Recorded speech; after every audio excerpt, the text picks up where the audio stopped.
What's up, everybody? Yeah, I Welcome still know back. about that opening, man. Nobody cleared that with me. I know. I think it's neat, you know, It's and it was done by spooky. Joshua. So listen, I'm cool with it. What's up, No, everybody? major props to Welcome back. Joshua. Yeah, he killed it. It's fantastic. He but really I was did. not consulted.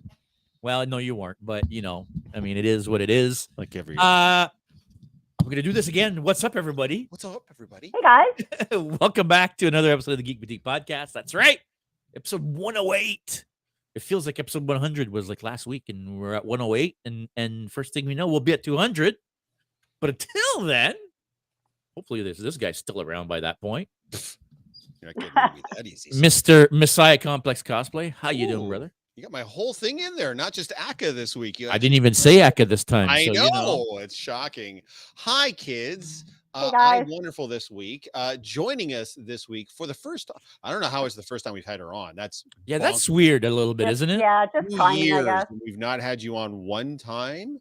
Yeah. Makes no sense, guys. It is Nada is joining us this week, and now we had some debate going in, and he was like, "Is it Nada or is it Nada?" And I'm like, "Well, I've known her for years, and I've always called her Nada." Nada. It is Nada, because All right. every time I want to say your name, I'm about to say Nada, and my brain tells me, no, that's wrong. And then everybody says, no, it's Nada. And it's Yeah, like, your okay, brain Nada. is Yep. wrong, which is my not brain is fun. wrong. That's happened. Nada is someone that if you've been to a con, especially in the Toronto area in the last, I don't know, Nada, what, 8 to 10 years? 2016. Yeah, same. We started the same year. Yeah. You're going to recognize Nada. She is an expert level, pro level cosplayer.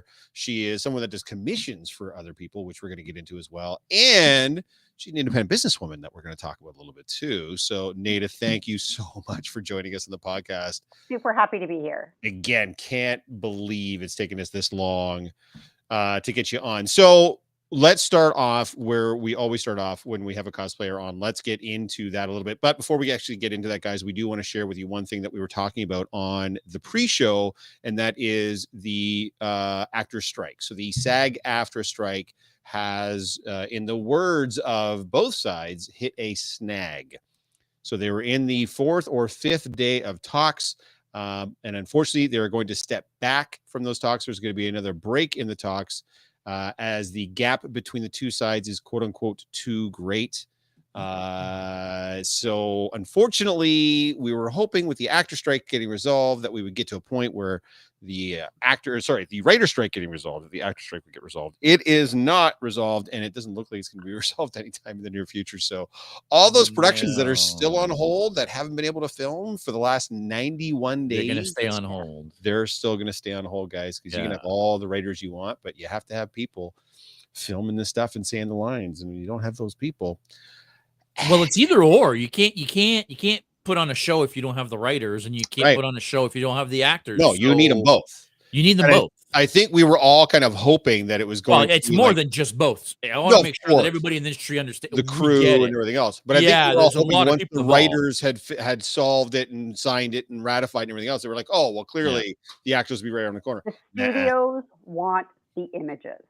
That's what this is about. You can't tell me it's about money or streaming. They want those images. They want the right to your image. For AI, yeah, which For I guess AI, is one of the and biggest... I think that's going to be the thing.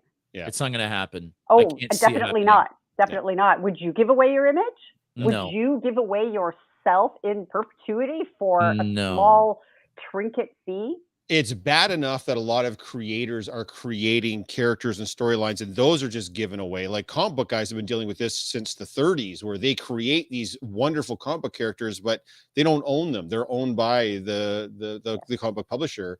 And then after you leave the company, you spend all this blood, sweat, and tears creating this thing, and then it's somebody else's to do with whatever they want.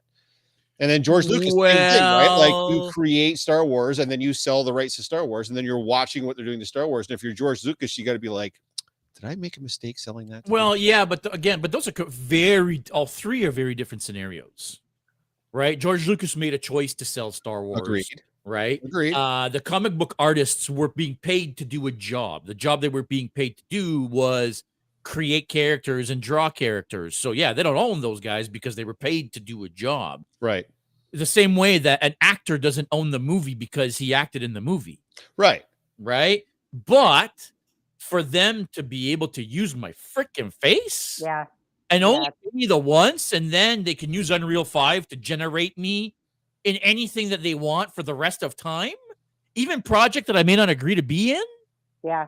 No, that, Yeah. It crosses so many moral yeah. gray areas. It's just, I can't even imagine someone, the odd person who would agree to it, because let's see, the scabs are going to come up from underneath, and are they Mhm. going to agree to it? Of And course. what are the ramifications of that, of all these random people out there? Well, there's still the problem. I know that's the main thrust of the problem, but the part of the problem still is the vast majority. Kevin Bacon was talking about this fairly recently. The vast majority of working actors are living hand to mouth. They're living Yeah. paycheck to paycheck. So if somebody comes to you and be like, "Listen, we're going to AI you, but you're going to sign this agreement that we're going to give you a big chunk of some money, and then we're going to give you a residual every time we use the image." You're telling me someone making $35,000 to $40,000 a year isn't going to be like, "Yes, of course I'll take that." Of course they will, because they need money to live and eat and pay rent and buy clothes and shit. Does Kevin Bacon fight against something like that because he doesn't have to do that? Of course he does. And I don't blame him. But a struggling actor is given an opportunity to do that with one of his first big contracts. So they're like, yes, we're going to have you this movie, but we're also going to sign your face for the next 30 years and we can do whatever we want with it. And here's a chunk of money. You're telling me someone's going to turn that down? So here's where I think that legality wise, at one point, they're going to have to pay them. I think that even if they are able to use their likeness and their face, they're still going to have to pay them. So 30 years down the road, when they're still making Luke Skywalker look like he's 20 years old, they're still going to have to pay Mark Hamill. Right. Do you know what I mean? So I do. I still have an issue with it, but I think if it does happen, it has to be that way. I think legally it has to be that way. I think the key difference is here, we're talking about two different things, because we're an AI representation of a character you portrayed, brought back to life later on, I think is one thing. But it's just an AI rendering of you, and then they can make you do anything. Yeah. Those are not the same things. Well, Nobody kicked up a fuss about bringing Carrie Fisher back or bringing. Fair enough. I mean, look Robin at Ghostbusters Williams' Afterlife. daughter. They brought back Harold Ramis, even though he'd already passed. That was super cool, but that's not what we're talking about, right? So yeah. it's a moral quandary, and Robin Williams' daughter had a lot to say on the subject because they tried to do it with her deceased father, and she was like, "Yeah, no, we don't want to go down this road." No, and right now that's how it feels. It feels like they've got to get the whoever's running the estate has to get their permission if they want to do it posthumously, and that's cool. I think what these studios want to be able to do is to just forget, like, you were in a film that we own the rights to, so we're just going to AI you, whether your estate is cool or not. No, that's going to be a problem. Yeah. Wayne Cuffey saying, Nada, the woman, the myth, the legend. Victoria, good point. That's so scary that they're so hell-bent on getting this AI thing approved. Yeah, we are talking, guys, it is not the only issue. There is a money issue. There's also streaming residuals issue. Like, it's not the only issue, but it's one of the key issues that the studio doesn't seem to want to bend on. So there's an episode in Black Mirror. Well, they don't want to bend on because they don't want to have to pay Robert Downey Jr. $15 million or $30 million or $15 million a movie anymore. Right. They've already paid him, and then they can do whatever they want, right? Yep. That's exactly what Wayne's saying. There's an episode in Black Mirror where they're using AI to take over someone's life. That's another issue. It's the slippery slope. And Liloop is saying that's my odds. And I think if we go up a little bit here too, we've got another Gasparik. There's Owen. Hello, neat podcast. Thanks, Owen. We're proud of it.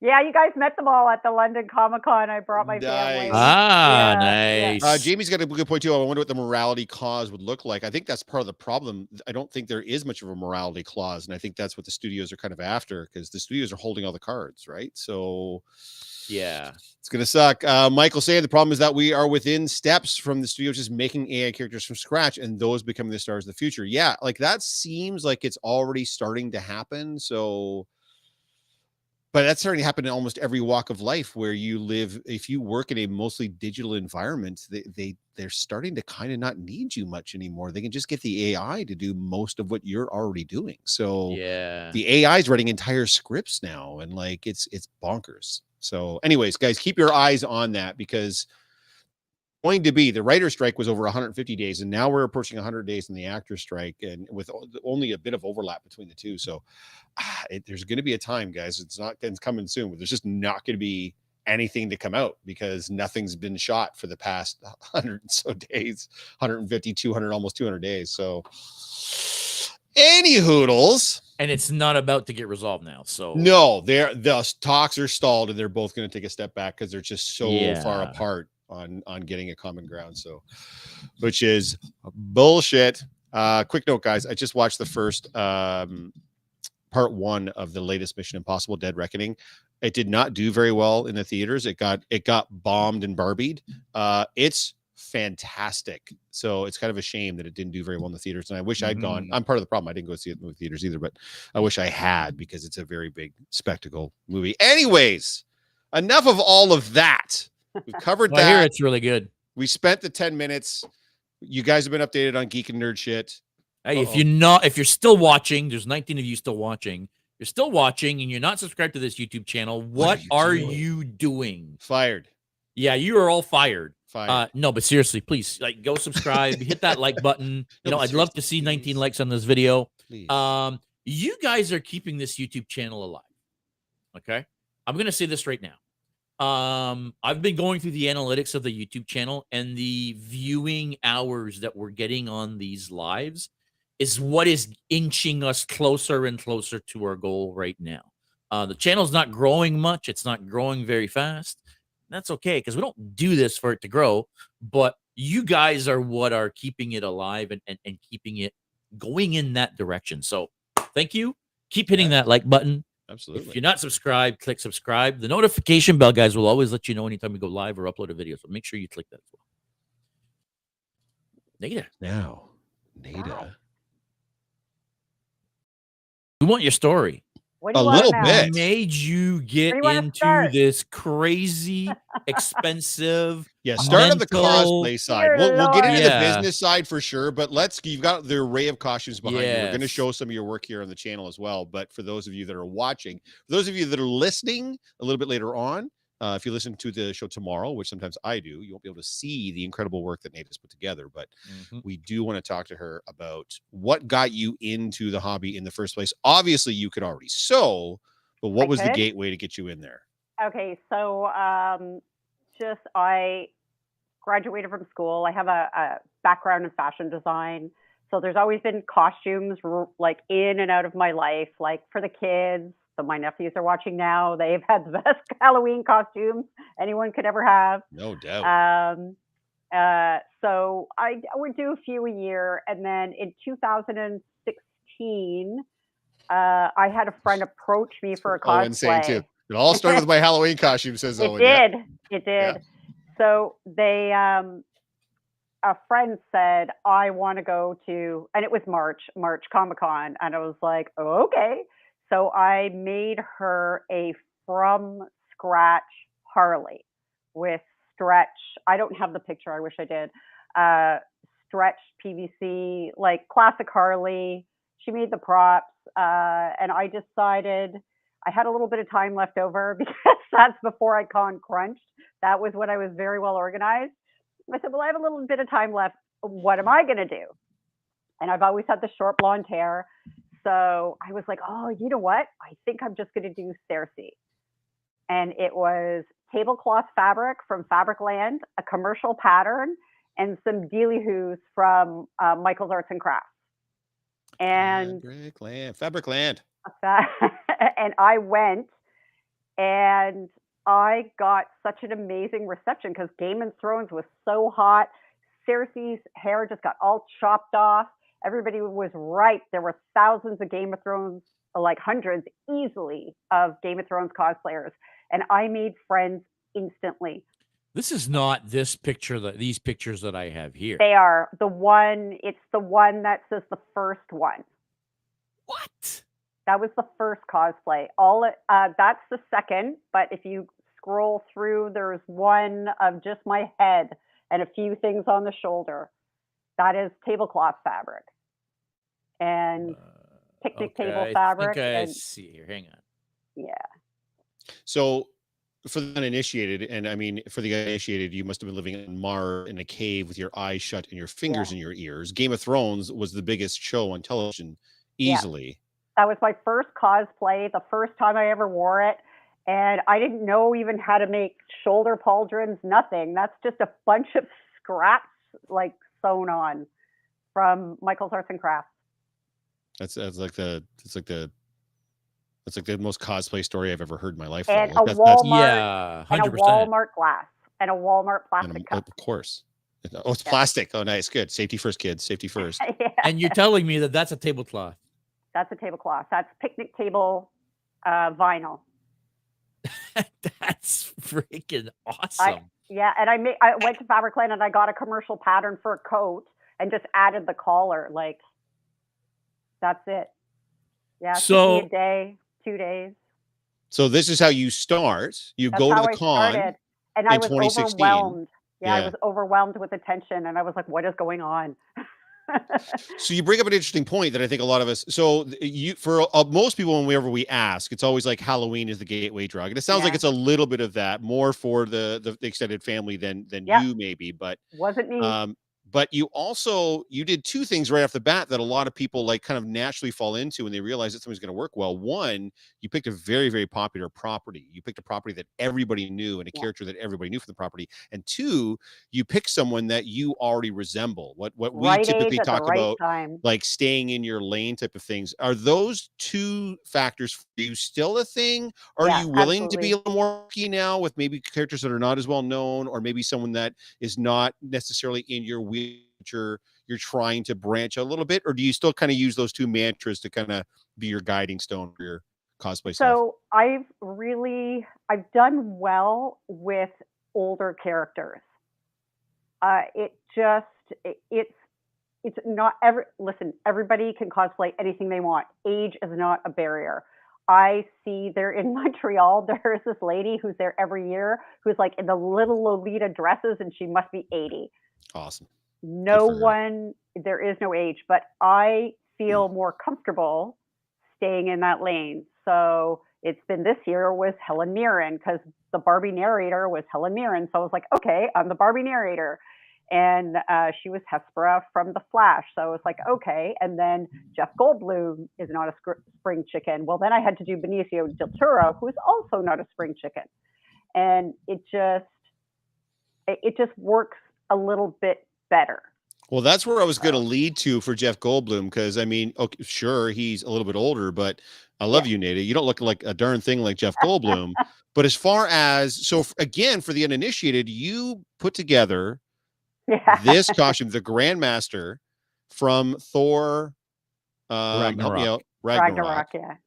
And if you zoom in on the fabric, tell people what you made this out of. So I made it out of Jeff Goldblum fabric. Everything is Jeff Goldblum.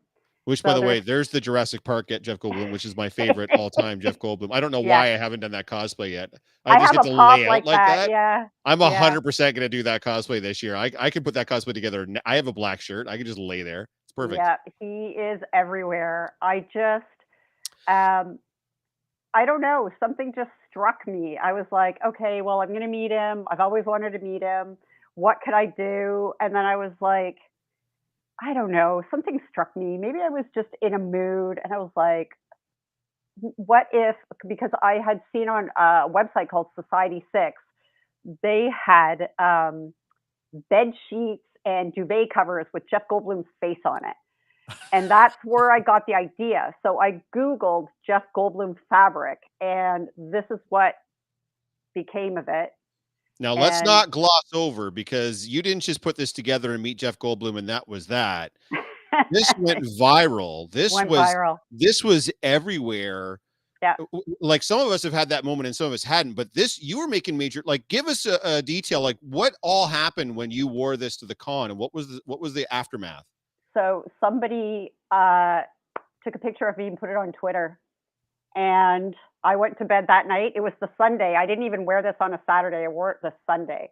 And I went to bed, and I woke up, and there were 7,000 shares. I was like, what just happened? And it just, I had to take 2 days off of work. It just went. People were messaging me from Europe and England wanting like just a soundbite. It was absolutely incredible. I only managed to get 700 followers, but they've stuck around. And it just, for at least 6 months, whenever you Google Jeff Goldblum, I came up page one. So that was kind of fun. I was seeing like it was just coming up like I'm on Reddit and like then Yeah. I'm like, holy shit, I know that. Like it's like Yeah. news sites were picking it up, like articles were. I'm like, I'm seeing the picture everywhere. Yeah. It just blew up. Yeah. How does that feel? Like, what is that experience? What was that experience like for you? Because by then you've been cosplaying for a few years anyways. Yeah, 3 years. And you're someone that makes your own stuff as well. So that's already got to be like a feather in your cap. But when something hits so hard like that, like what was the reaction at the con? Was it similar or was the huge blow up after the fact? The blow up was after, but people who know me were like super excited because I kept this one under wraps. Only people who were really close to me knew what was going on. And I oftentimes don't talk about what I'm going to do because of failure. Like it's happened to all of us. So I basically showed up in this and only a few people knew about it. And there was a lot going on, but people didn't notice until they got close to me. And it was Jeff Goldblum's team, not him. I think this is really important. It was not him who went crazy. I don't think it's in him. I think he's just Jeff Goldblum. But his team, they were incredible. His team was blown out of the water, and that meant a lot to me. His team was like, yeah, because they go everywhere with him. He's got like of three course, like his handlers. entourage or whatever, right? So yeah, and that's exactly that was that's my aunt. Your aunt was famous there. Yeah. Yeah. So it was pretty incredible. Like the reaction from his team, that meant a lot that day. And it was fun. It was fun. I wrote it for 3 weeks and then it was just on to the next. But we have upgraded I mean, that's the society we it. live in, right? Like you were the soup du jour, but hey, you're 15 minutes. That's pretty dope, right? Yeah, I mean, yeah. Unless you're I being haven't had Rob one and you since. milk it for 3 or 4 years, but you know. Well, we're not done milking it yet, sir. There's still some milk left in those two cows. Don't you remember? Yeah. I upgraded that cosplay. Chantel made me the melt stick. Nice. Oh, yes. Yeah. So we're gonna shoot it again, and because it never I don't have a picture with it. No. No, because we have not shot it yet. We are so far behind. So coming up soon. Well, there was that whole, pandemic thing. And there was a whole thing. Not knowing you before this, I didn't realize you were wearing a wig. Yeah. I totally thought that was your hair, and it wasn't until I think recently that I realized. Oh wait, she didn't just cut her hair. Yeah. Like it wasn't her hair at all. Yeah. I do love a good wig. Yeah, no kidding. It is a good wig. Yes. So back to the original question, I guess, when it comes to you picking a cosplay, how do you go about choosing a cosplay? Is it like, obviously for a lot of us, there has to be some sort of a connection with the character. Yeah. And then there's got to be like a feasibility study. Like, can I physically do this? Is this something I can do? So what's your sort of hierarchy when it comes to choosing a character to cosplay? Is it the connection? Is it staying in your lane? Is it the feasibility? Like, where does it rank for you? So I feel like it's a combination of all those things, and it depends on what's coming up. Like Chantel and I, we research what's coming down the pipe, and if there's anything that's suitable. So Blue Beetle came out, and Susan Sarandon was in it, but there was nothing to cosplay for me. She just wore street clothes, so that was out the window. Again, I try and stay with the more age-appropriate characters, but I didn't send a photo about House of Dragon. I did House of Dragon cosplay because that was, again, like in my age wheelhouse. Yep. And so we start there, we see what's popular, but then there's like old school ones that I go back to that are dream cosplays. Loxana Troy, that's been in my heart forever. And I knew that I had to do that one. And just this was the year. I was like, oh, that's what I'm going to do this year. Yep. So it really feels so like popular now. Oh, I mean, Star Trek we've talked about it before. It's the platinum age of Trek Yeah. right now, right? So we've Trek's gone never past been the bigger. golden age. Yeah. No, it's a fantastic time to be a Trekkie. By the way, guys, Renfest on Sunday. Yeah. Join the away team, guys. We're gonna have a good time. I'm hoping Michael's going to be able to make it. There's a chance he's not going to be able to. We're up to 13 members of the Star Trek away team going to Renfest. We're going to piss off so many nerds. It's going to be fantastic. So if you want in on the Renfest shenanigans, it is on Sunday. We're meeting at noon at the Dorchester Fairgrounds, Oxford Renfest. By the way, guys, it's already just a good time. Like, we're just going to have a good time. It's licensed. There's turkey legs. There's pickles. There's fudge. It's awesome. There's jousting. There's a trebuchet. There's a trebuchet. Guys. Really? There's a trebuchet. Can you actually like shoot stuff with it? Well, you don't shoot stuff. They launch it's a whole damn trebuchet. Like, they launch like a big giant one. Yeah, like a big giant like trebuchet. boulders and shit. Yeah, there's got to be pumpkins going across that thing. There's archery. There's the SCAs there. They do a bunch of fighting and shit. It's jousting horse. It's going to be a dope time, and we're going to walk around in our Star Trek pajamas, acting like assholes, and that's what we do. So, anyways, back to what we're talking about. You mentioned Loaxana, so that was like a dream one. Is there, I have to ask every single cosplayer this, is there a dream cosplay that you would like to do that you haven't managed to do yet, either through a logistics issue or because of the blip, or just it's because maybe it's a lot of armor pieces that you're not quite there yet? What's the big one? What's the white whale for Nada for cosplay? So right now we're working on the white whale. We've started the research. Oh. So you spill some beans? Yeah, of course. Yeah. It's not a secret. I already asked Borges. We're gonna do Moogie and Zek. Hey, there you go. Yeah, from Star Trek. Yes. Chantel has a companion cosplay. I'm not going to spill her beans because I'm not sure she's told anybody about it yet. But we want to go hard, and we want to go to Star Trek Las Vegas. So, yeah. Is that still around? It is. I thought that was gone. Yeah. So is it still done up as the promenade from DS9? Is that still what it is? I'm not entirely sure about that part, but that's just the dream. Ew, I don't want to go now. Dream. I got from the 90s a antique, at this point vintage Ferengi head, and then we got another one just randomly for Borges. Like, we both bought them online. So we'll clean them and hopefully figure out how we can use them or copy them or just see what we can do. I figure the one I have, I can get 2 wearings out of. Enough for a photo shoot and con, and then one for Vegas, and then...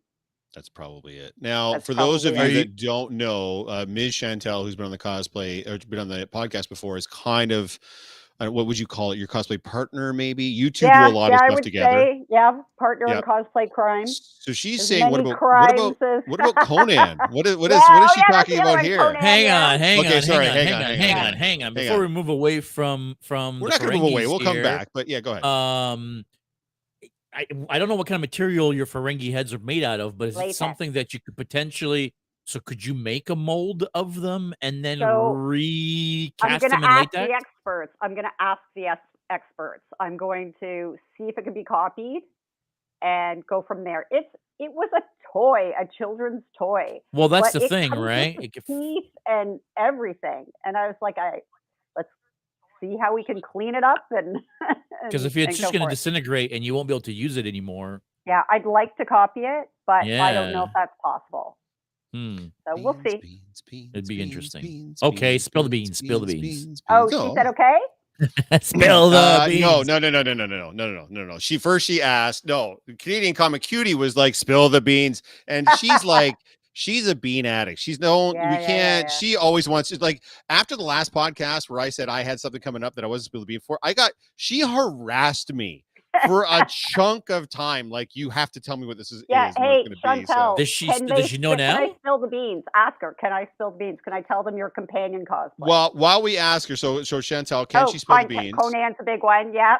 So what are we talking about? We're like Conan the Barbarian, like Arnie? Yeah, that's another dream cosplay. So Conan, Valeria, and Sari Fairy. I'm sure you know her. Of course. Gorgeous redhead. Yes. she Sans? already has a Red Sonja cosplay, so that's the Oh, right, dream that she we can all does. shoot together. Yes. Yeah. Yeah. So Yeah, would I you be doing have the some Conan? pieces, and I'm waiting for the throne, and I just have to do it. I got you. Oh, I That's have fair. the sword. I have a Conan sword. Yeah, there you go. So Jeffrey, you're gonna be Conan? Yeah, Jennifer Nice. Conan. Yeah, Yes. Nice. yeah. She says she doesn't care. She doesn't care. Ah, So okay. Yeah, so another project we're working on for her is she's going to be Borg 7 to go with oh, she has spoken about that. Okay, yeah, yes. Borg yeah, to go with 7. Zek Yes. and Moogie and Zek. So Yes. Yeah. Yeah. that's the She dream. is Oh, definitely and you'll love this one, Granny Goodness. She's on my list. I know. I feel like how have that you one's hold just on, special wait a for minute. you. You've been doing this since 2016 Yeah. and you still haven't done Granny Goodness. What is wrong with the world? So it just Did the pandemic kind the of fuck it up blip. a little It bit? was the blip. Yeah, Yeah. yeah. It was the blip. But I actually bought from Prince Academy. I bought armor patterns. Like I'm gonna learn how to make armor Oh my because God. that's what we do. Please do Granny Goodness and join us on our Yeah. DC Day as Granny, because that would be oh fuck. How fucking epic would that be? I'm getting chills I'm gonna thinking bring about them it. to tears. Yeah. Yeah, no, it's gonna be fantastic because we're all gonna have to like kneel and it's gonna be it's gonna be fantastic. So Yeah, I vote yes for that. FYI. Yeah, I come know, on, but man. Absolutely. Hells Yeah, yes. that's on my Maybe list. joke JS, for our let's DC Day. show off some of before we start talking about like other future plans and stuff. Let's show off some of Nada's past work. So Well, I hopefully you want to guys- quickly go back here to is she still up? Hang on. She's not still up. Let me bring her back up. I want to bring Cersei back up here because we did mention that the costume did go through some iterations. Yeah. And I really wanted to talk about that today, about cosplayers and you saw my first effort. It was just a tablecloth and some things from Michael's. You got to start somewhere, and then you go from there, and you can keep building and building and building. And there's a third one. Yeah, that was from the photo shoot. Chantel took those, and then the last one on the throne. That is, final form. This is not even my final form. There we go. Yeah, that's final form. So that. Yeah. I mean, that's one thing that I think is fun for me anyway, as a maker about cosplay, is that your cosplay doesn't have to just stay the same. It's not because you've done the cosplay that it doesn't mean you can't redo it, or it certainly doesn't mean you can't upgrade it or doing it a little bit different or mash it up with something else, or, it's cosplay. This is starting with nothing and then ending up with over here. I always get torn on that though, because I'm always like improve one I already have that I already wear, or start a whole other one. And unfortunately for me, not both? start a whole because I work and I have a life outside of cosplay, so I only have so much time. And I don't make any of my stuff. I either pay people to make it or I just buy it outright. So I always get to a point where I'm like, well, if it comes down to making that one a little bit better or having a whole new thing I can debut, I almost inevitably choose the whole new thing, unfortunately. So a lot of my stuff stays pretty static, but obviously you don't. You got 3 iterations of the same costume. Yeah, I did, and a lot of it had to do with the longevity of the show and how much wear I could get out of it, and positive community interaction. That's a big one, because I was the only Cersei in Toronto for a while. There were younger Cerseis, the long hair, red dress Cerseis, tons of those. Not many of the no children, no fucks. Like resting bitch face Cersei's. Yeah. Yeah. Yeah. Yep. So. Well, you killed it. Because obviously, I'm trying to remember what I would have. So I probably met you as Cersei. Then what would be my assumption? Because it's probably been since 2017. I met you at London Comic Con. Was it London?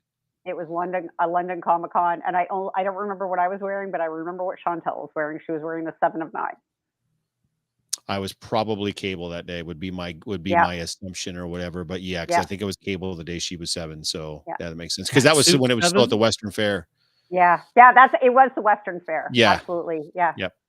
That was the last year they had it there. So yeah. It's been a time, Nada. It has definitely been a time. I like to listen to. Of the ones you've, so I know a lot of these are like cliche cosplayer questions, so Yeah. I apologize, but I I mean, I love want to make cliche. sure It's that, good. so of all the ones that you've done, what's your personal favorite one? Either you can answer this both ways if you want, either to have made and or to wear. I think both is going to have to be the Grandmaster. Yeah.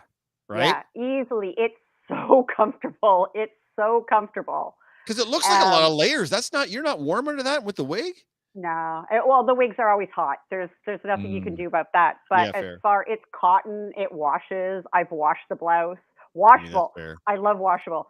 That Right. girl back Cosplayer there, that doesn't get hot. Come on, Jeff. Yeah. Like, Well, I'm that just one, saying. which hand is my right hand? There we go. yeah. Hespera. Yeah. That is another one of my personal favorites. That one came together really well. We wore that to the premiere. Right. But it is hot. It's vinyl because I don't know how to make armor out of foam. I only know how to sew. Right. So You know, you've got a lot of friends that know how to make foam armor, right? I got a few.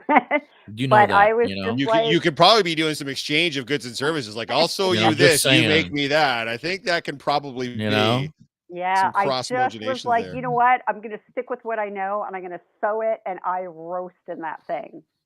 So Oh, I mean, it's it my looks dope. favorite to look at, but the not to wear. least favorite to. Least favorite to wear. Absolutely least favorite to wear. Mhm. Do you find that the Grandmaster was also, now obviously with the whole viral thing, but you did mention that the live response, what amongst your things gets the biggest live response? Would that still be Cersei, do you think, or do you think You'd be surprised. It was Barbie.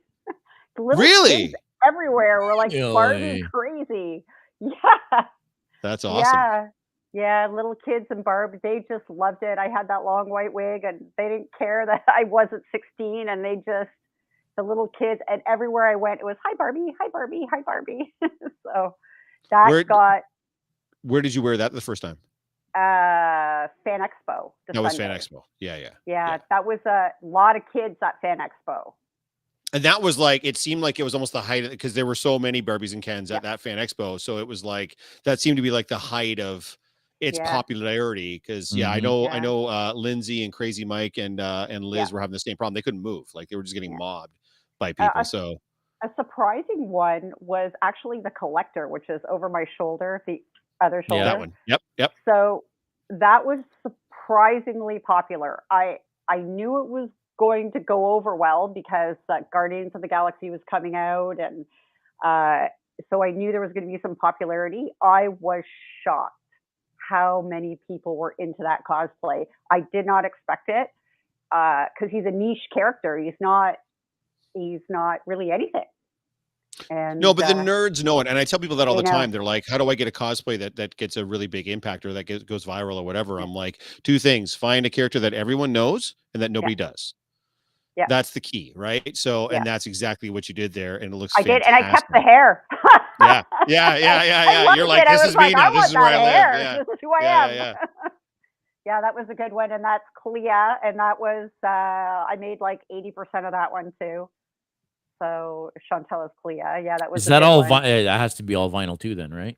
No, hers was. It's this soft fabric, suede. It was very wearable. I don't think she was that uncomfortable. Mine was just that. Okay, so also it's really important to say that the Collector was a closet cosplay.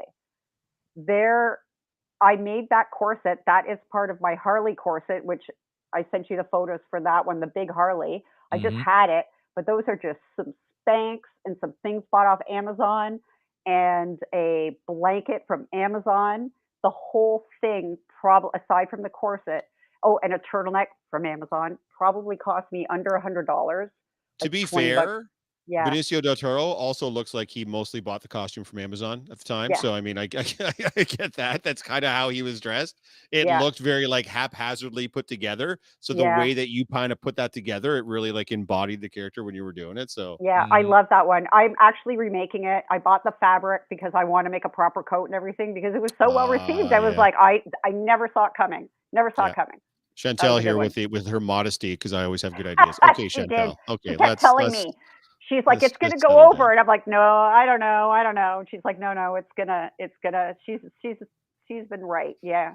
Yeah, Yeah. it's She nice said the when same you about have Husk one Brown. that people recognize and they connect with Yeah. and that kind of thing. So what are your like what do you like to see out in the wild? Like what are you where do your fandoms lie? Like you mentioned Granny, so I'm going to guess some DC. Obviously there's some Marvel stuff going on there too. What other fandoms is Nada into? Oh, well, Game of Thrones, House of Dragon. In March, we did a House of Dragon group. I'm Yep. sorry I didn't include any photos. That was super fun. But now for House of Dragon, the production time is just so far apart. What We Do in the Shadows, Yep. huge fan. That show, it is so absurd. I have never laughed out loud in my living room so much. I love to see all the vampire cosplays. Obviously There's Star Trek. Star Trek. Yep. Well, I would say that I'm a Trekkie more than anything. Star Wars, yes, but I would say that I lean more towards a Trekkie. How have you not been on this you're show before? Yeah, I don't. That makes zero Like, sense. I don't that you've not get been it. on. Yeah, because we're the exact same way. Like that's crazy. We're Trekkies at heart over here. Yeah. So. We love the wars, but we live the too. Trek. You know what I'm saying? Yeah. Like it's yeah. But so as a woman, Trek was always a bit limiting in the past for female characters that I wanted to cosplay until I really started to say, I am going to go for it no matter how hard it is and how expensive it is. And once I made those two calls, Trek became very easy. I go without a lot of things for Trek. Like Moogie is going to break the bank. Sometimes, man, you got to break the bank. Like sometimes you get that passion project. I've got one in the off season that's going to be very expensive too. Yeah, and Moogie's my passion project for that's sure. That's what I'm saying, right? If it's what you love, then Do you have a Trek cosplay? I'm looking through the yeah, pictures. Loaxana, purple dress. Did I send it's the purple dress? No, I don't have it here. I'll have to go and check on your Instagram because I don't There's have it. Two. I sent 2 files in that email. Oh, maybe that's why. Yeah, there's 2. If you go back to the email, there's 2 This files. is what happens when we don't have producer Jen in the background, guys, keeping all this straight. This is what happens when just 2 fucking nerds try to do this. I'm filling time with my mouth and he's totally fine. Desperately scrambling through photos to try to find what we're after. Through emails. So other than Moogie, is there anything else coming up that you've got either started? Because I don't know about you, but like every cosplayer that I've met that does a bevy of costumes, we've all got shit we've either got in our mind, stuff we've kind of started, stuff we started to sort parts for, stuff what they're trying to put together. Have you got anything else that's sort of bubbling under the surface? I want to, we're tearing down the Armorer and the Tuscan Warrior because we want to get it 501st ready. I got you. That's our spring project. Really? I had heard a rumor that the 501st wanted you to join after you premiered your Tuscan. Was that Fan Expo last year? Yeah. No, that was March. They still have to have the committee look at it and go, sorry, you're not good enough. You got to make all these changes. The changes I had to make are very small. Chantel needs a whole new flight suit. So, Chantel needs a whole new flight suit. So, really, we're gonna do it again. There we go. Yeah. Mr. Hey, Richard, if you're out there. Yeah, he's a killer. There's a picture of me and Dean in there too, in that file. It's now talk about hot. No. Oh, see you later, Jeff. Wow. Okay. It's okay. It's just you and me. We can do this. I know what he was saying, but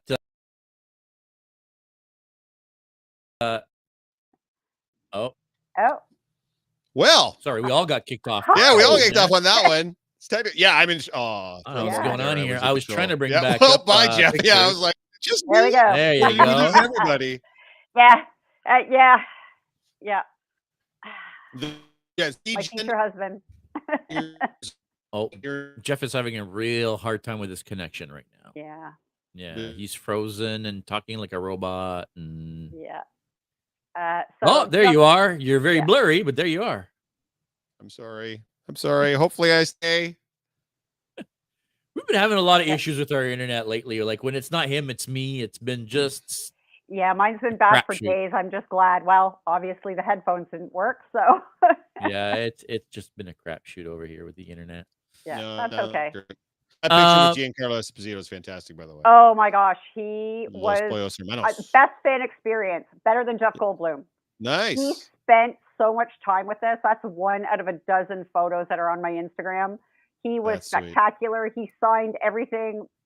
And the apron is really funny because he's a really funny guy. And he went to sign the apron while it was on me. And he went, "Oh, I don't think so." And I said, Giancarlo Esposito signed an apron across my boobs, guys. It was the greatest event of my He life. was Yeah, of like, course. he He's was got to be like, careful. What are you gonna do? yeah, he is hilarious. So that was the best. It was the best fan experience ever, I have to say, out of all of them. he's apparently a fan favorite. A lot of people that have met at conventions just absolutely love the man. Yeah, So yeah, he is. It's just, and of course, I like La Pollos Locos. Like I'm a Breaking Bad fan as well. So my fandom knows no end. And I think I've told Jeff this before that I love everything. I love everything. I am Where are so you on the blessed. anime front? Oh no. Oh, Castlevania. I haven't There watched you the go. second one So you yet. got one. So you got I got one. one. Yeah, that's good. So Yeah. we're in the same boat. We got to make some anime friends to have them at the booth because we don't have a dog in that fight. So What? I have Oh, watched Castlevania. I will say that. That is one oh, anime that I've also watched, good. and it was Oh, I fantastic. would do a Castlevania cosplay. I would definitely do that. Yeah. Yeah. we There's just some need good answers there. to draw the weebs to the booth, and we don't Yeah. have anything, and none of Yeah. us have a dog in the fight. So it's like I've watched Attack on Titan, like one season of that, and I watched Akira when it was released here in North America, like back in the Yeah. 90s or whatever it was, and that's about it. Yeah. Because every time I talk to an anime guy, they're all like, "Oh, like this. If you don't know anime, this is the one to watch." And every single one of them has said a different thing. And every time I try any of those, I get like one or two episodes in. And I'm like, yeah, I'm all done with this. So Yeah. Castlevania was the only one that could really hold my attention. And then what's the superhero one that was just on recently? I got one episode in and I was done. A superhero anime show? It's the one where they're all terrible and it's very gory. It's escaping my mind on Prime. Oh, you're talking about Invincible? Was that what it- Yeah. Well, that's That no, one. that's It's not not anime. really Oh, anime. it looks anime to me. No, fuck. I love Invincible. Omni-Man is Yeah, one I of my know you favorite ones I to know do. you do. So Yeah. I watched one episode and I was like, nope. Fair. Yeah, You it's get very a vibe. wicked Yeah, Omni-Man. The Boys is very the vibe on Invincible Yeah. as well. So yeah, if you're not into that hyper violent kind of thing, Yeah. it's definitely not going to be your jam. So Yeah. Can we take 2 seconds and talk about this dope ass dress here? Sure can. Yeah. Like, Yeah. So this again, there's another photo included of me and Chantel where it started off as one thing, and then I had so much time and fabric over the blip that this is what became of it. So I have not worn it. It's too precious. It's too expensive and valuable. I think I would maybe wear it to March Con. And only for a couple hours. I'd have to go wear it. I mean, I could do with a booth invite and just stay in the booth for a couple of hours. of course. Absolutely. You tell us when, we will happily feature you at your booth in that costume 100%. Yeah. And Chantel has a companion cosplay to that too. No, we've had Chantel at the booth. She's fine. We want to have you. Chantel, whatever. She's been on the podcast. She's been at the booth. She's muscling in on. So this was a good one. Zemo. I loved Zemo. That was a good one too. Yeah. There you go. There, you'll have another. Chantel saying she still has her Joker, but then you've also got King Kama Cutie saying she'll make a Joker to match. So perfect. There you go. It'd be great. Cutie's so sweet. She's like one of the nicest people. She's Cutie's a lot of things. Sweet. I don't know if sweet is the word I'm going to use for Cutie, but she's definitely a lot of things. Yeah. There we go. Chantel's ready to throw some fists here. She's like, okay, Jeff. Yeah, Chantel. Anytime you're ready. Anytime. My money's we're on gonna her. Throw some fists. I'm sure it is. Yeah, this was a good one. This was, things always start as one thing and then they grow. And I'm not sure if you're familiar with Starker's corsetry. She does all the drag race. She's very famous in the Toronto international drag community. She taught a corset class, and I was lucky enough to be able to take one. And I made this corset taking the corset class. So it doesn't matter how much you know, there is always room for more knowledge. This is the corset that you're wearing. I am. Yep. With the collector. Yeah. That's the same corset. Same one. See how you can just take what you have and just. She will fight spread it you. around. Oh, I know. Just come a bit closer, Jeff. I have a present for you. Yeah, I'm not falling for that one. It's a good try. This is so. I remember early on in my cosplay career. So there's always the dichotomy for me between doing the photo shoots and then doing the live action stuff at the Yeah. cons, interacting with people, doing events. And what's the draw? What's the appeal? Obviously, with the live events, you get to have that immediate reaction from people. You get to see the connection that they make with your character and interact with the fandom. On the photo shoot side, you don't get that. You're really doing it, hopefully, so you can get some great shots of your stuff, but then obviously to pump it out on social media too. So for me, I found that the live events are really taking over from the photo shoots. I don't do anywhere near as many photo shoots as I did before. Yeah. Obviously, you guys are still doing that. So what's the key motivator, I guess, for you guys when it comes to doing the shoots? For me, because I have a fashion background, and I want to show my chops. I want to display my skill. I want to put my education to good use, and I want to leave something behind. I want to be like, I made this, when I'm 90 years old, and like, to me, it's art. I'm contributing art. Just because it's fandom doesn't mean it's not art.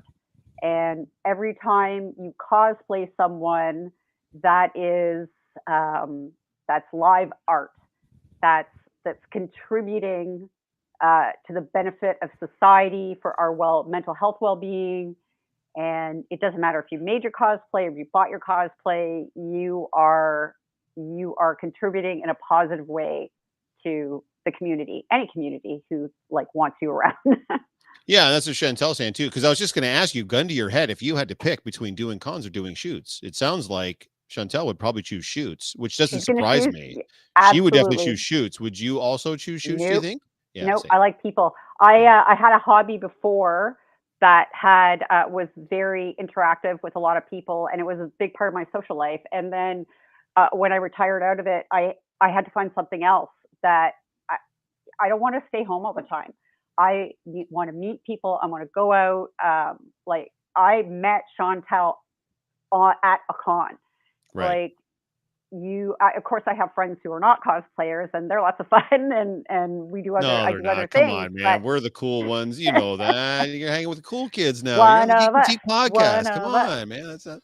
Yeah, the social interaction is really important, and that's why, when you guys have an after party or that, it's that social interaction. So for me, I like the cons, and and that's what we're all about too, right? That's what we're trying to do, is build community as much as we can, and not just through this digital medium. I mean, this is sort of the impetus of it, but then getting the booth and then interacting with people and bringing them in. That's what we're trying to do, build community. And it sounds like that's important to you too. Oh yeah, absolutely. It's a huge part of why I cosplay is, like I said, trying to have a positive impact on the community and have a legacy. I want something when I die. I want something left. Come take all my cosplay. So look what great auntie wore back in the aughts. Look at what great auntie wore back in 2020. I feel like the pictures are also when you do shoots, or when you get really nice, cool shots of you in cosplay. It's great to put them on social media, but for me, it's more about having that shot for me, right? Being able to go back and say, "Hey, bud, look at the cool ass costume that I made 6 years ago, 7 years ago, 8 years ago," right? We've documented all the details. So there's just the shot, but then Chantal goes in and takes a picture of all the sewing details. So hopefully I can pass on some skills to other people too with the close-up. For me, it comes down to time, and if I have to split my time, I would sooner create the live memories than create the digital ones. Yeah. Well, having said that, I still do shoots. It's not like I never do shoots. It's just gone down in the priority list as the time has shrunk. Now that we've always seemed to got fucking 87 million things on the go now with the whole Geeks and Co. for and then sure. all the different personal projects I have. But Mel is saying I love your booth. It's a safe spot where I know people and can meet up. That's what community is. It's what we're trying to go for, trying to make it a safe space, trying to make it a welcoming space. And the great thing that we've talked about before too is we're not other than anime, we're not hooked into one single IP. We can just do whatever we want. By the way, guys, if you're an anime cosplayer and you want to spend some time at the booth, please hit us up because we'd love to feature you. We're not going to know what you're doing, but I mean, we'd still, and we support you. Yeah, we definitely want to support the anime community. We have zero issue with the anime community. We're just not in the anime community. So we'd like to have some, some and there's so much anime now at all these cons. It's just not for me. I support all the cosplayers and the shows and I don't know if it's just an age test. That's fine. It might be, yeah. I mean, you know what though? I still know people my age that are super, super into it. So I don't think I don't think the litmus test is age necessarily. So there you go. Yeah, Cutie, we know you're an anime cosplayer, but you're also a disruptive influence. We can't have you at the booth. Anyways.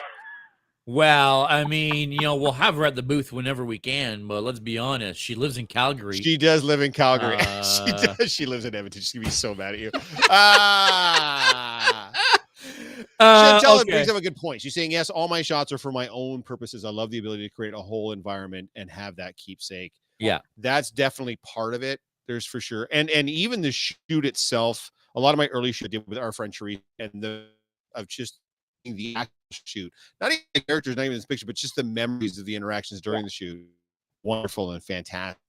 The forward. Just you go to cons. Ever done it where you go to the con, you're gonna be at the con a day, but then you spend 3 hours doing a shoot, you feel like you missed half the con because you did a shoot time with somebody. I would never do a shoot at a con. Yeah. No, that's fair. That's good. Yeah. But a lot of versus Jeff. Don't threaten me with a good time, Chantel. That's not. You're saying that like that would be terrible. And I'm certain Nada's going to come in on your side too. And yeah, that all sounds just awful. Please, ride or die. We beautiful women. Please don't beat me up. That would be awful. I would hate for that to happen. Please don't let that happen. Here we go. Family friendly show, guys. Family friendly. Oh my God, the banter between this chat and all of you is killing me. That's we're trying to make it as entertaining as we can for your Thursday evening at 7:57. We've been on for 57 minutes. Nada's brain about cosplay stuff in particular. JS, have you got some stuff you want to show off as far as the I'm trying to pull up. I mean, what do you want to see? I mean, there's a lot. I mean, I'm getting from this that a lot of Chantal's fabric costumes come from you. Yeah. Because I mean, we've got some pictures that we've shown on the podcast before when Chantal's been on. Yeah. This is one of her Jokers. I would be remiss if I didn't include some of because this is some of my best work. Mm-hmm. But she knows the rules now. No more stretch PVC. That's the rule. We're sticking to it. We're done with it. Oh, that was my very first commission. What is this from? Jace Magic the Gathering. Okay. Yeah, that was not familiar. Yep, that was a good one. I love that one. I'll be your second for that battle, Jeff. Beat it, Keith. I'm getting them all on my own. Yep. Keith's trying to tag in here. Yeah, no. There's no tagging in. Sorry, buddy. This is again Chantal's 7. We talked about it a little bit earlier. She's got a couple of different 7s now. Yeah, I could get into all the technicalities on that one. That's harder than it looks. Because of the feet. Yeah. Oh, because it's all one piece. Yeah. So the chef boots basically is anti-suit, right? Like, essentially, it's. So there's zippers. They're hidden. It's not a fun cosplay, and the shoes go in the socks, and it's a tough one. It's one of the more difficult ones I've made. I'd like to not make many more of those. Has there something come along, Nada, while we're kind of talking about it, has there something come along where you've been like, no, not even going to attempt that? Like something that kind of caught your eye or something that maybe Chantel came to you with and you're like, that's too much. It's too much detail, or it's out of my wheelhouse too much or whatever. Has there been anything come along that you kind of been like, can't pull that off? Question. That's a really good question. I can honestly say not yet, because as I get apparently Chantel says you turn her down all the time. No, I turn her down. I turn her down for the There we go. Jeff is causing latex. shit now. Oh, that stretch vinyl is the devil. I do not want it. I don't This, blame you. yeah, so it's not the character. Sometimes it's how the costume is. So a lot of animation, there is no way on earth that can be a real cosplay. No, and that's what I mean. I don't necessarily Like, mean the there's no character. I mean the seams, logistics of a costume. Have you ever looked at something and been like, I can't do that. Like, there's no way I can pull that off. Not you pulling it off specifically, but being able to make that. Oh, geez, it's hard.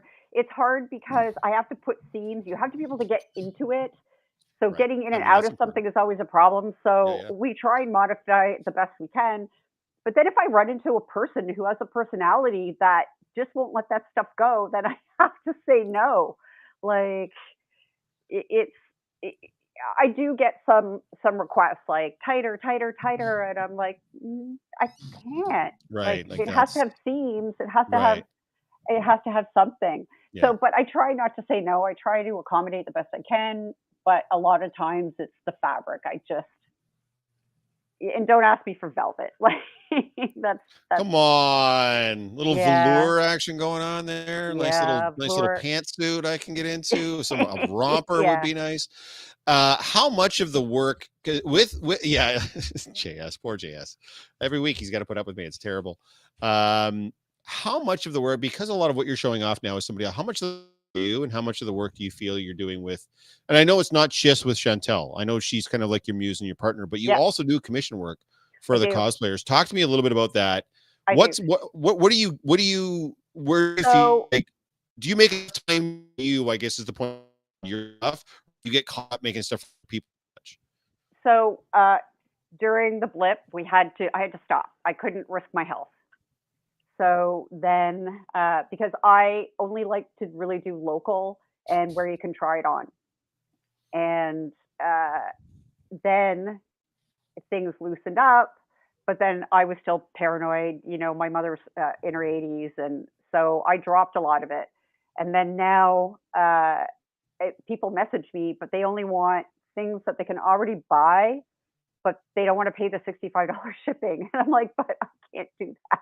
Right, of course. So I'm switching gears right now, and I'm going to start taking up more commissions, but more pieces, undersuits, this, that, things that I can't get in trouble for intellectual property, because that is It's a getting big bigger thing. and bigger. Yeah. So my website, when you Google costumes Toronto, is above Spirit Halloween. That thing just sits there. It's been sitting there since 2018, and it gets a lot of views. And I was shocked. Because I wanted to know today, because I get called for Halloween costumes all the time. So I want to. So I'm visible, is what I'm trying to say, and I can't put up on my website someone else's intellectual property, Disney, because they sue. Right, of course. So Right. I'm switching gears a little bit to do more artistic work. When I say I'm open to collabs, it's because I'd like to work on more artistic pieces. But yeah, if I make someone an undersuit, or if I make someone a piece, or if I take what they have and I modify it, if we come to some sort of agreement that is not going to get me into trouble, Right. then I'm all for it. But I'm right now for commissions, I want big bills, big builds. Now, talk to me a little bit about, because when you and I were talking earlier about the commission parts, and we were, Yeah, maybe looking at call up stuff, you had mentioned the undersuit thing and that you wanted to yeah, kind of move into yeah, different sizing and such to try to treat a market that sort of yeah. exists but is not being catered to a little bit. Talk about that a little bit. Back there, she's naked though, so I didn't put her out.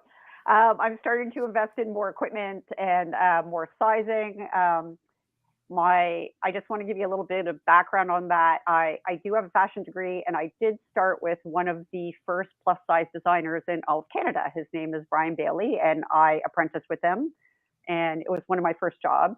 And he was working with a store called Tony Plus, and he still works. He's on the shopping channel. He still has a line there.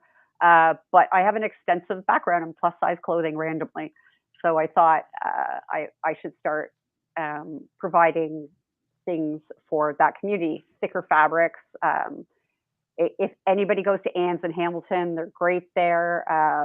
They supplied me with some great moisture wicking, thicker fabrics, hold you in, no show, which is, it's a big problem for anybody who wears an undersuit.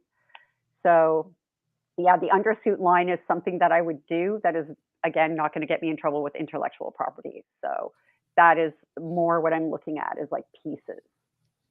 And is that, would you ever be looking in it? Like if it started to take off a little bit, would you, because a lot of people probably don't know this, but you also sew for a living. I do. Yeah. Why don't you talk about that a little bit? And then how do you juggle between servicing customer needs for your business, for your living, and then servicing the cosplay needs for commission pieces and such? Like, where the hell do you find the time?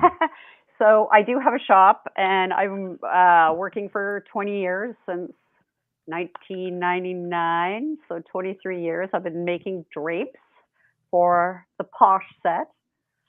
So I've done some extensive work with that, and it pays for the shop. I am in publications. I was on HGTV.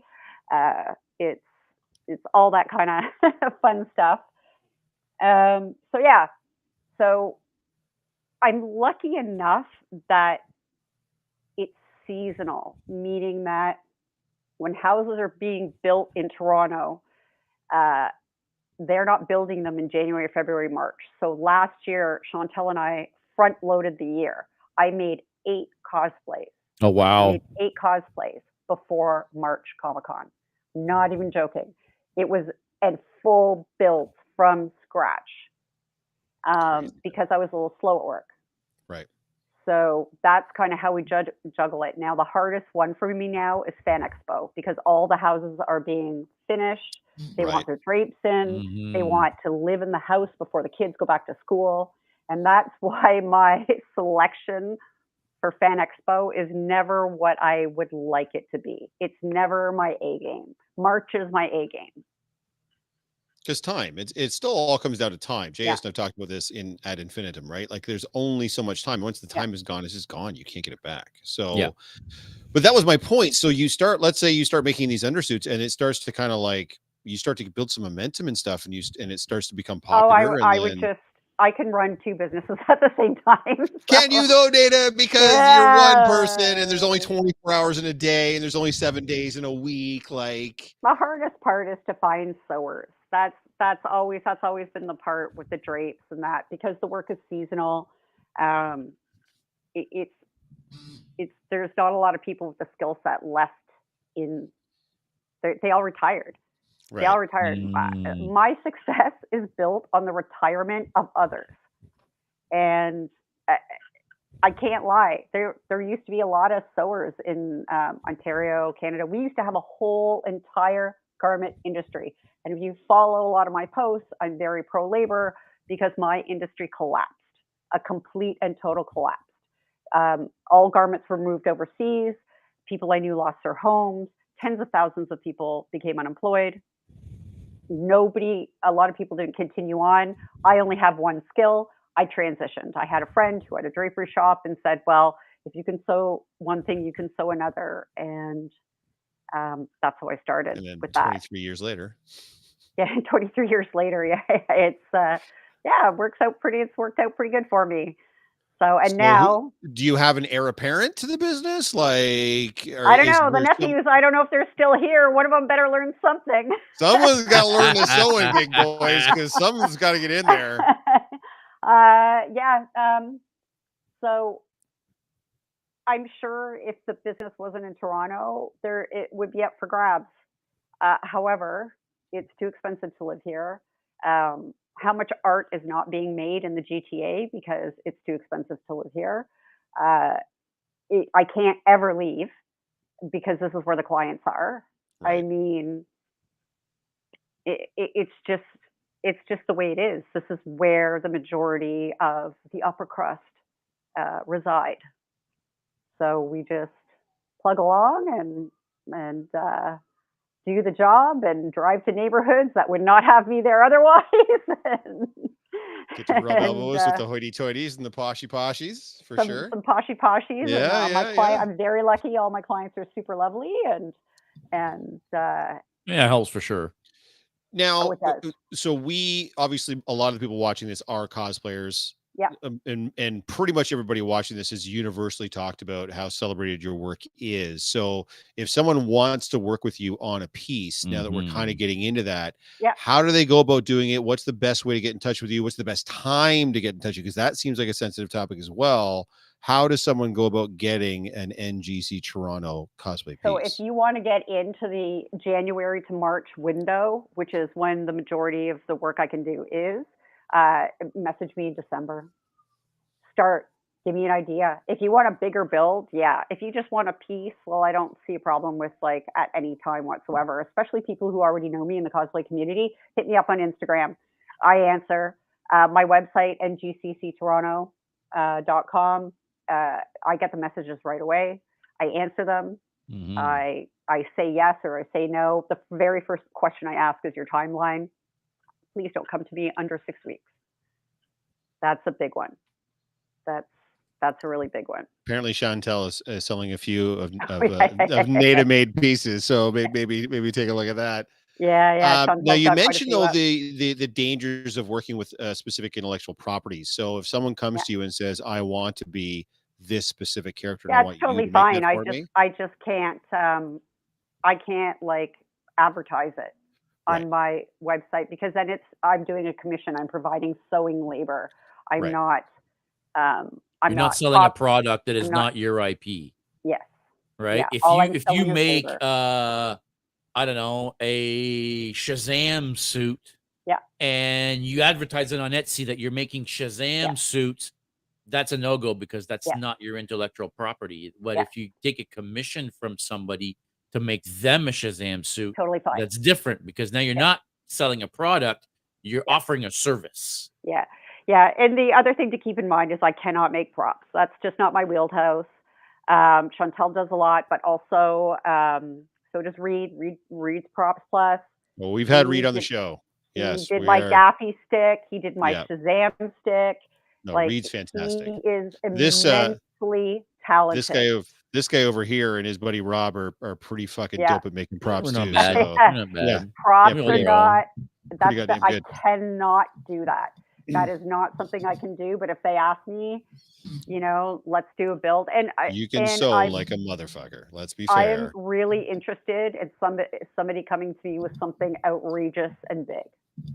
And like I want to build a dragon. I'm not even joking. Dragons are cool. I want to build a dragon. Yeah, I just want to build a dragon. I know a bunch of other people that want to build dragons. So let's get into it a little bit then. So contacting you is one thing, but what do you need from that particular person? Like walk us through sort of the Cliff's Notes of I initially contact you and say, I want to be this, and then I'm wearing it. What does that process look like? Send me a pic. Tell me your timeline. Two of the most important things. I do not know every character from every show. So how many reference photos would I need to have for you? Like if I'm saying I want to be blah, okay. And then I tell you I need it by March or whatever. And then I ask if you're in the area. And if you are, that's great. But if you are not, because I prefer to take my own measurements. But if you are not, we can make it work. You have to learn how to measure yourself. There's lots of tutorials and you have to be honest. And you have to wear for people who are interested, you have to be wearing, when you take your measurements, you have to have the proper undergarments on, which is, we could do an entire show on undergarments, cosplay undergarments. I swear to you. Sorry, people wear stuff under their cosplays? You dirty, dirty old man. We got minimizing, we got enhancing, we got hips, butts, waist snatchers. I love how you're talking about all this like he and I have any clue what you're referring to. We got it all. We have one thing. It's called a dance belt. It's the only thing we wear, and that's it. But so as long as we're on the same page, that you take those measurements, and that then the length is always the hardest part, and then we go from there. And if it's something easy like a bodysuit, well, then that's all I need, and it's just done, and it's gone, and it comes back. And right now I'm working up to size 22. So if anybody's out there on female presenting bodies, I don't have any larger male dress forms, but that could come in the future. Yeah, I think I just saw So something that you said that you right now you're not taking male costume commissions. Is that right? no, I just don't have a larger body. I have average size. So I Okay. don't have the I don't have the forms. If you come in, that's great. If you Right. come in, we can do anything. But if you are elsewhere, that's where Oh, we I see what have. you mean. Yeah, Because your dress forms, you're able to adjust them. Like if I I take all am. my measurements, Yeah, you adjust the dress forms to my measurement, yeah, and that's what you work off of. But yeah. I have if you padding. I have all kinds of things. Like all right, these girls are different sizes, and then I have another girl. She's being refurbished though. right. So, yeah, my larger, my 22, she needs some love. She got a little Mhm. collapsed in the heart. We're gonna have to rebuild her. Haven't we So, all? yeah, her So little all heart. measurements get taken, you get to work, and then so from there, and then I'm just patiently waiting now for the finished product. Sure. How many times are you and I going to have to interact during the course of this process before? Am I going to have to come in Uh, for a fitting? How is that all going to work? I have to be honest. For male presenting bodies, it's a lot less. There's like it's maybe two, Right. three max, but that's not even. Um, for female presenting bodies, it's a little bit different. There's more involved. There's more curve. There's more flesh. There's more to consider.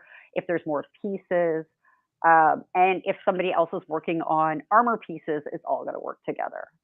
Yeah. So that's if I'm working with another team that I don't know about. But yeah, like hit me up if you have something outrageous. I'm really, yeah, like I'm just looking towards the outrageous this year.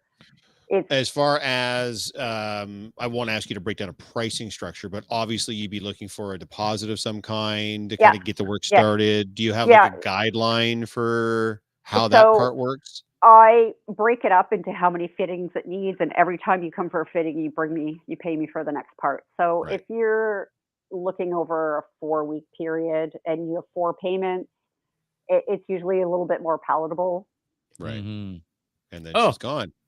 and we lost And Nada. then she's like instant gone. Oh, Hey, there she is. She's back. and she's back. Hang on, Yeah. Nada. Let's show her on the stream. Oh, There we Hey, go. yeah. Like all of a Yeah, sudden the you were second like, I started talking about money, yeah, all of a sudden we're like, get Boom, that bitch off the gone. channel. God, That's right. That's God, funny because I'm like, God. we're getting close to wrapping up anyway. But Nada, you can wait until we say goodnight. You don't have to just be like, It's my you guys are mad. bedtime. Jeff and I are up at the crack of We sure are. yesterday. Yes. Chanel's like, bye, Felicia. Yeah, exactly. Yeah, Now I we're up know early. for another friend of mine that does this too, one of their biggest pet peeves is the customer buying or supplying the fabric as Yeah, opposed to that's a no. trusting. That's Yeah, a yeah, I was hard. just gonna say, what are some of the hard no's That's when a it hard no. comes to interacting with the customer as far as that goes? Obviously, So that's one of them. that is a hard no because they will always go for the least expensive fabric, Right. and I will go for the fabric that matches the cosplay. And like if you look at the fabric of your suit and some of the fabrics I have here, they're chosen for stability, they're chosen for longevity. If you're going to spend the money, spend on something that you can wash, Mhm. wear again. Like Now, if I come to you with a suggestion or a link or something like that, hey, would this work? Would you be amenable at least to like discuss it, or you're just like, dude, I'll take care of the fabric. You just sit back and shut up. so I do. If you are local, you Right. do come to approve the fabric. It's not like I just say no. Right. Like I get the Because I samples. have an idea of what I want it to look like, right? Yeah, At the end of the day. So I want to make sure it has that look or feature. my choices are always going to be the better product in the end, Right. because I can see the future. I know I can see mentally where the light's gonna hit it wrong, or it's not strong enough, or um, and every time I've gone against my Chantel, better I buy judges. good fabric Oh unless my it's PVC, God, she's unless this it's last PVC. one. Yeah. No, hot girl, Yeah. hot girl. No, Yeah. no, no, no, no, no. Hawk girl. That's all we have to say. So, Hawk girl. so if Which you're working was with Nate, never, by the she's way, buying the fabric, and that's Yeah. the bottom line. Yeah, but you'll be happy. You'll be happy. Like it's not a cosplayer will always go for the least expensive. It's Yeah, because we're broke because we cosplay. it's That's totally fine. There's other places to that's save what we money. do. There's No, other of course. there's Yeah. other places to save money. And hey, you know what? Sometimes you can get a deal. I'm always not going to pick the top notch one. Like Fabricland moved here, like they moved buildings. Everything was rock bottom for 2 months. I am so loaded up with cheap fabric. It's amazing. No, that's cool. Are there So, any other and like hard and fast, like, I know I'm being general here, but any other hard nose or very hard yet, like it has to be this or it has to be, is there any like other like non-negotiables when it comes to dealing with you as far as cosplay goes to the cosplay community, or is that just the big one? So I'm not. Fetish wear is not my thing. So cosplay fetish wear. Yep. I'm the wrong. It's not my thing. I'm not comfortable. I'm not against it. It's just I'm not your maker. There's other people out there who do beautiful, fabulous, beautiful work. They can treat that genre with respect and the attention to detail it deserves. It's just not for me. I'm just too uncomfortable. No, that's fair. So. Apparently, it was amazing, and it was NATA approved. So not my fault. This is the most Chantel conversation I've ever seen. Wait. This is the most Chantel. Chantel? Like, Yeah, how is it not her fault? This is we the could most do a whole Chantel. episode on that. If you need a little microcosm of who Chantel is, it's exactly in this chat right now. And look at that. And Cutie's all up in the, well, that's totally fair. The two of you. Yeah. I don't like the two of you spending time. That's not a combination of the world. That's the I think Cutie's talking about the fetish wear thing. I hope so. That's what she's not talking about, and not back in Chantel, because those two together is not. That's a recipe for disaster. It's not. I feel like it would be like the sun and the moon colliding. It's not. I can't. There's no. The world is not ready for such a collab between them two. I think it would be. I think it'd be beautiful. It'd be something. It would be something. Nada, why don't you go ahead and plug your stuff again, just to make sure that we get to that before we go, because we are almost an hour and a half now, so we're going to start wrapping her up for sure. Old man's gonna. I know when you're talking, you're having a good time. I know, having fun. Yeah. Give us a rundown on the different things. Make sure you mention your actual business, and then of course all the cosplay stuff. So hit us with your stuff. Yeah. So NGCCToronto @gmail.com is my cosplay website, which funny enough gets a lot of action. NGCC Toronto is Instagram. That is, if you're not a website person, you're on your phone. I always answer. And I do check the messages that are hidden. Like the requests or whatever. Them all because I check all the rows of chats. I will always catch you. Most important thing, please, no Halloween. No Halloween. Nada Gasparik Interiors is the interior design shop. If you have a house and you need curtains, curtains are us. And that's all my socials. That's JS? Awesome. Yeah. Do you have anything coming up as far as events? Are you done for cons this year? Is there anything else going on? I'm hoping you guys have an event for the holidays. You're doing your Cosmos thing, yeah? Yeah, I think we're gonna do Cosmos in the district Last or year I had a Cosmos wedding, in the distillery or whatever we called it. Yeah, I think we're gonna do it again this year. We'd love to see you there. Yeah. Christmifying cosplays. Why not? Yeah. Right. We're totally down for that. Awesome. I really miss the Christmas marketplace that they used to do. And it opens soon, I think. They're already setting up. They have already literally started setting up. I swear to God. So yeah, as far as costumes for myself, we just bypass Halloween. That's not. It's not really my jam. In fact, I've had to say to a few people, Halloween is not a cosplayer's thing usually. But and it's funny because most cosplayers. You want to go to Christine's house. Yeah, Christine's house is. Yeah, I mean, yeah. I've only seen pictures. Christina, you mean? Sorry. Yeah, Christina. Yeah, yeah. If you're watching, right. Christina, we have to come visit your house. Yeah, it looks ridiculous. Crazy. But Ravenwood it's funny. Asylum, guys. Yeah, Oh, my God. Ravenwood Asylum. That's what it is. Yeah, We yeah, were yeah. looking for it last week. Yeah. It's funny yeah. you say that for most cosplayers, Halloween is like the down holiday. Yeah. Because most of us, that's how we got into cosplay. It's Bro, through Halloween, right? Last year, I got in shit at a Halloween party because I came basically as like Clark Kent. I just had like a Superman t-shirt on underneath the button down with a tie to the side and glasses. And they're like, aren't you like a professional cosplayer? Like, can you show up to the Halloween? I'm like, yeah, because I've been doing it all fucking year. Yeah. Dance, monkey dance. I can't just be comfortable with my friends at a house party for Halloween. I'm not coming in like some giant fucking suit. Are you out of your minds? Yeah. No. Yeah. There are rashes that I still have from August. Yeah. And a bruised toe. Yeah. Like, No. There's no way. Yeah, Mel's because our shit's too expensive to drink in. I mean, Yeah. Well, that too. It hasn't stopped me from drinking in it before at cons, but Chantal says, yeah. Oh we yeah, should do a Geeks that Go Halloween crash at Christine's house live. Oh, I mean, that would be dope. Actually, that would be we should. really dope. Because they're going to be running, I believe, because she does the whole, not the maze, but the haunted house. Yeah, I guess it's the maze. I guess you would call it. Yeah. I think she said she was running it for like, I think it might be a couple weekends. Yeah. Before Halloween, which would start soon. I'm assuming. I would assume. I'll have to get in touch with Christina and see if we. There you go. Just random Halloween crashing. Yeah, so exactly. That's it. That for me, that's it.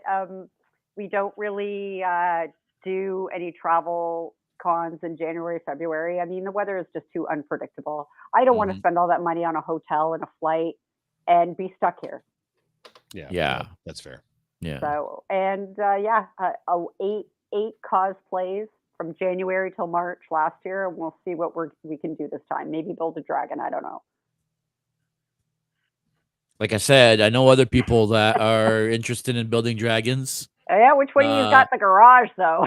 Well, I'm talking about people with an actual workshop and sponsors. So, we should talk. Yeah. I'll let you guys discuss that. I got enough off because I just picked up another off-season project too that I'm going to be doing. Did you really? So I did. I'm not going to spill the beans on that one quite yet. That one's interesting. Yeah. But I did an impression last weekend. I was like, oh, I can actually do that voice. Maybe I should. I think I'm going to do that. So yeah, I'm going to work with Richard, and he's going to very cool. Something else. So yeah, but I'll let you guys know off. Richard, that is in Bakari. Yeah. As soon as we're off here, I'll let you guys know what it is. So, anyways, cool. All right. Well, listen, guys. I think we should. Yeah. Wrap it up because we've been on for an hour and a half, folks. Cutie saying spill the beans. No, not tonight, Cutie. You'll have to check in next week to see if we could spill some more beans next week. But I think that is going to be it for this week. Nada, super fun, guys. Thank you so much. Yeah, awesome having you on. I can't believe it took us this long. To I don't understand. Makes when no we sense. have a Trek discussion next, we'll have you. Oh on. yeah, 100%. Yeah. And thanks for really creating a community. This is really important. You guys are doing such a great job, and it's building on its momentum, and it's just so important for the community. So thank you. Hey, we appreciate that so much. Absolutely, for sure we do. That's why we're all here. That's why we do it, right? So, I think it's all for the fame and the money. Obviously, come on. Yeah, the fame, just rolling in fame and money. Money. Woo! Wow. Okay. All my money's in cosplay. That's right. Yeah, my JS. My 10-year-old used car. Yeah, exactly. Any last words? No. That'll be it. That'll be it, man. See you next week, folks. Stay geeky.